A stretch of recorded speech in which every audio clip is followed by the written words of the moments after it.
Hi, everyone. My name is Sandra Ingerman, and I want to welcome you to the Shaman's Cave. And I'm Renee Baribeau, and I'd like to welcome you as well. And today we're going to do a show on graceful aging. And I think the topic's been really circling lately. I've noticed even in over in my wing clan that there's been a few of the people who have graduated from my program who are now doing work with aging. And also one of the other women that has been in my circle for a very long time and Sandra's circle as well, has created with her husband this group of people calling the doing aging conscious aging circles. And I know that she's been struggling with she feels like she's like losing some of her mental faculties. I guess that's what you would call it when you're not quite as sharp, the sharpest tool in the tool shed anymore. And it's been an awareness for her that she didn't have to necessarily do it the same way that her mother and grandmother did it before her, that even in the process of this aging, that we get to do it more awake and more with a consciousness to it that's never been brought to the subject. Well, let's say never been brought to the subject. I'm sure when the community took care of its elders that they compensated for this, but then we went off and got into our own little silos. But now here we are, we're a community of silos growing old together. And I don't think that we will do it very successfully if we continue to look at it as a silo solo experience. Yeah, I think I think what I love about the topic of graceful aging is that I see in my own community and also in the world, in my own family, of Mm, secrets about aging, of everything's fine. So I got, um, people didn't send as many Christmas cards this year as usual. A lot of us have been talking about that. You know, people have been putting Christmas cards online, but I got some Christmas cards this year with the really long stories about how life has been in the last year. And my God, how positive everybody was when I actually knew what was happening for some of those people. I mean, the suffering that some people are going through in the aging process is beyond even my wildest imagination. But yet, their Christmas letters were like they're having the best life ever. mhm, And there's so many secrets. That's been a part of my family, which is why I've been more transparent than I should be online. Is I react to the secrets of. I understand. I really understand not wanting people to pity you, and we've talked about that. We've done shows on that, and I think we probably need another show coming up because we do see people as suffering as people who need to be pitied instead of seeing that they're being called in an initiation to find another layer of strength within them and that they need our support more than they need our pity.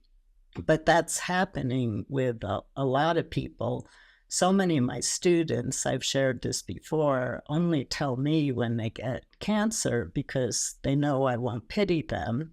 I'll work with them, but they won't tell anybody else. And so, as a culture, when we start to talk about aging, people are getting very embarrassed by some of the things that are starting to happen to them because we judge that they did something wrong in their life that brought them to this place where they are now. That's That's kind of a cultural thing that we do. And we tend to really award people who look like they have no issues, they look great, they have a full life no matter what age they are. But is that healthy for us to only be looking at that particular part of the population instead of the population that's being asked to grow through some of the suffering that aging brings? There's a lot to unpack on this whole aging. I mean, I can think back a few years ago to my own mom. And there was a moment in time that my sister and I were a bit worried about her, that we thought like, oh no, is she, is she going to get dementia like, her mother and her aunt? And all of a sudden that idea transcended when I did more healing work for me around my mother. Mm-hmm. And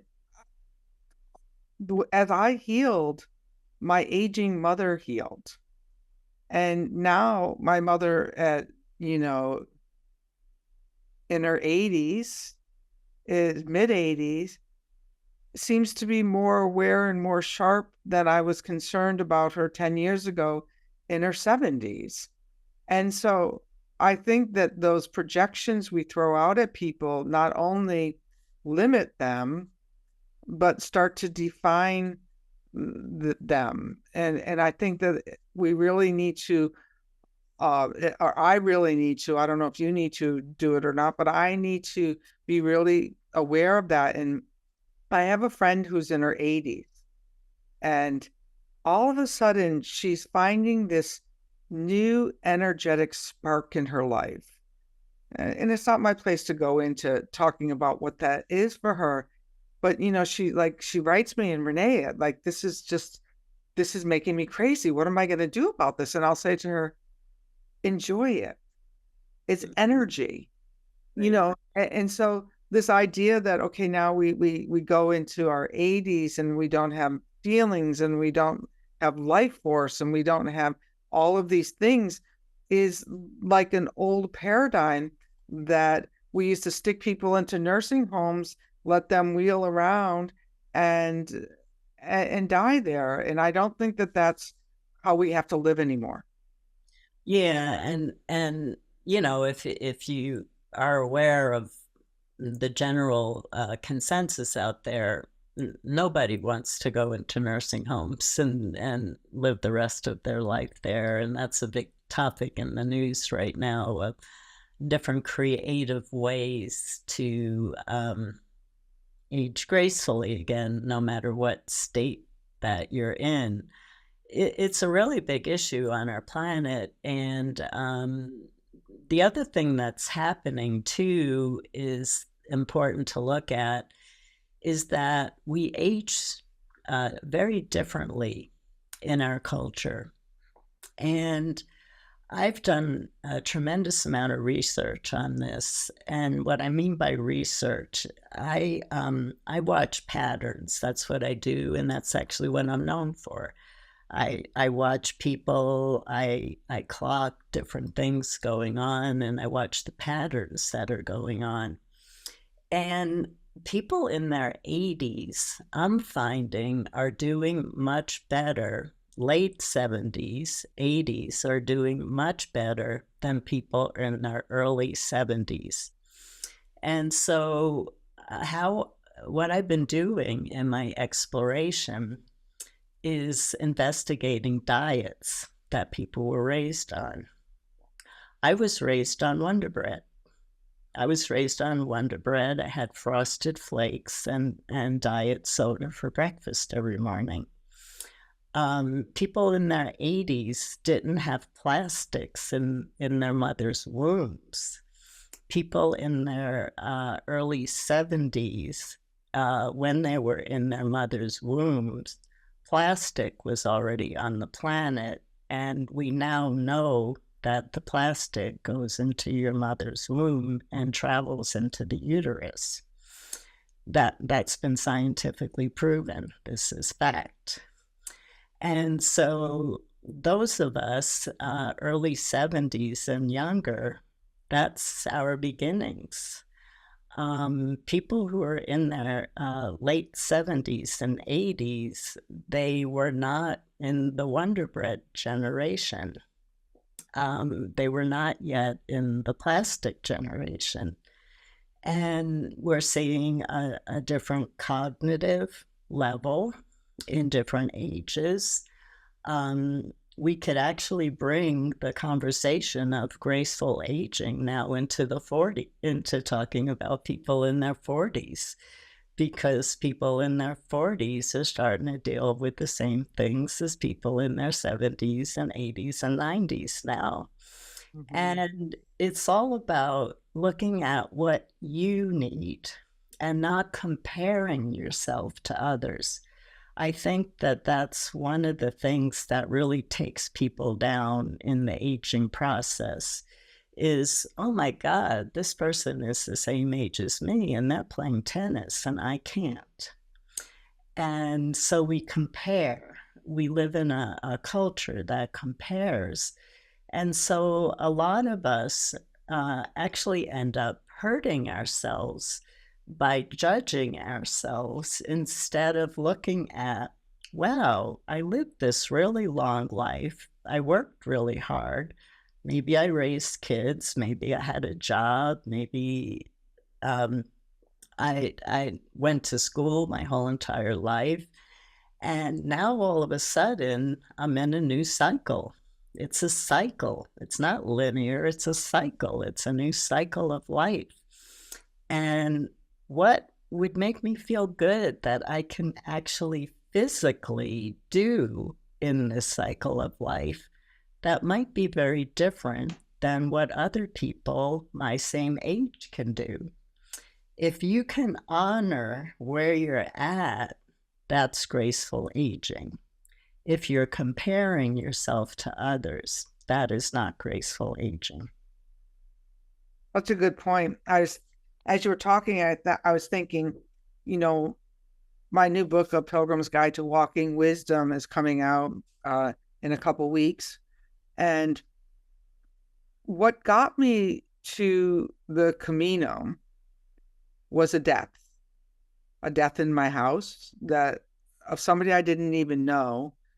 But then that death in my own house put me face to face with my own mortality and my own feeling like I'm at the end of my working career. I mean, it's kind of like a ridiculous thought, but last year, that's where I was. I'm like, my job was like, it's like, okay, I'm almost ready for Social Security. And so I'm at the end of that cycle, like that's, and I think this is a society definition of Social Security, Medicare, like these are like pillars that we are moving towards. And so I had a really disheartening moment when I thought like, wow, I've missed my mark. I missed my calling. I missed my mark, and that I was just going to become inconsequential and age without ever, whatever, who even knows what that idea was, whatever. And I got really frozen in that. Thank God I got frozen in it, because it made me go deeper in my own spiritual work. I got some treatment that I needed, and I got to then walk the Camino. And one of the things for me walking the Camino was there was a lot of people a lot younger. And, they thought, because I was so preoccupied with my shoe choice, that I was that I was going to be the slow turtle in the group. But they didn't really know that I wanted to make sure that as this aging woman, that I could get the right shoes so I could outperform everyone. Right. and so it became a personal best. It wasn't, did I walk faster than the youngest people in the group? No, but it was my own personal best that I was able to walk 118 miles and live to talk about it. Right. Yeah. And I think that's really the key is what's your personal best, but also what brings you passion. I mean, we all have to motivate ourselves, and the older we get, sometimes the less we want to do. And so, yeah, it has to be put on your shoes and go out and take a walk today. You know, sometimes you got to Mhm. talk to yourself like that. You got to motivate yourself a little bit more. But I watch people who are so disabled, who are having the most amazing lives, being in service, doing the things that they really love because they're focusing on what they can do in the physical place that they're at. What can they do? And they're finding joy in what they can do. But as I keep saying, we're a comparing culture. And so we look at the pictures of what movie stars look like our age. And why don't we look like that? I trust me, I don't do that because I don't respect that. But that is what people are doing. And why can't I be like that? But people are actually going for something that doesn't exist. When I was in my 20s, I was anorexic.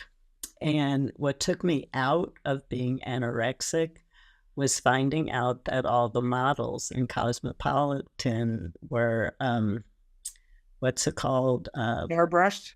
Airbrushed. I I I went berserk when I found that out that I was actually trying to reach for something that was actually unattainable. Um, that was such a wake up call for me. I had no idea of a thing called airbrushing. And somebody told me that. I swear it rocked my world to this day. And that was in the 70s, and I still can't get over it. That's so funny. And on the other flip side of that is that if there's something about your aging gracefully that's not sitting well with you, it doesn't mean you need to own it. Like all of a sudden, over the last few years, I had gained more weight than and I was like, you know, square pants Bob, I guess is what and they're like, I want to be healthy in order to be able to deliver the message of service that I'm being given. You know, this wind work is a teaching that needs to be shared. And so if I can't take better care of myself so that I'm well enough to deliver the message, then I may need to make some sacrifices and some changes in my life because I plan to be of service to the work that I think that I'm here to bring onto the planet.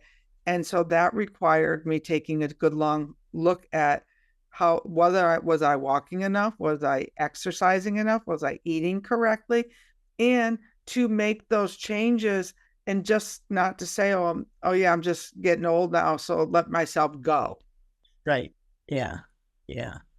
No, people are reaching out to me right now with all kinds of diagnoses, asking me for shamanic practices to do. And the shamanic practice I'm giving people is walking. Walk it out. Walk when the inflammation out of your body, walk the inflammation out of your brain.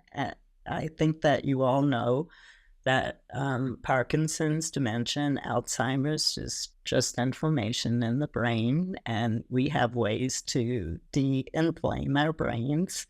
Um, it's all about being in nature. It's all about being more physical. It's all about watching your diet.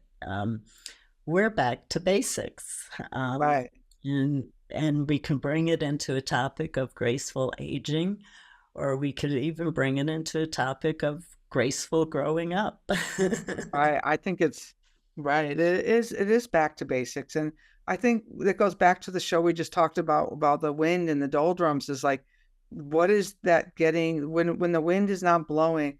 what do you have to do in order to get back to your own basics? How am I going to get back to basics this year?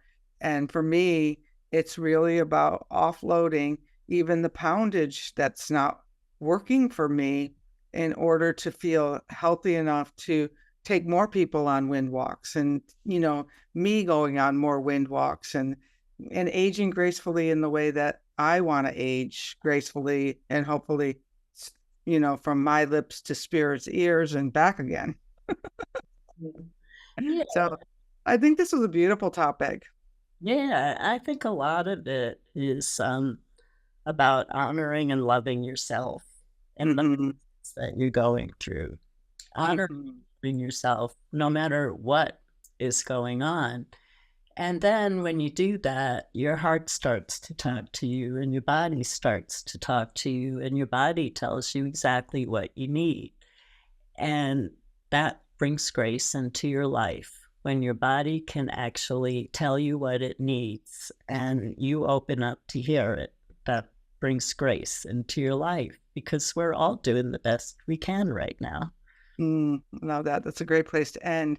So this is the Shaman's Cave. If you tuned in late, follow us over at our Facebook group at Shaman's Cave or shamanstv.com. And we will see you again real soon. Blessings, everyone. See you soon.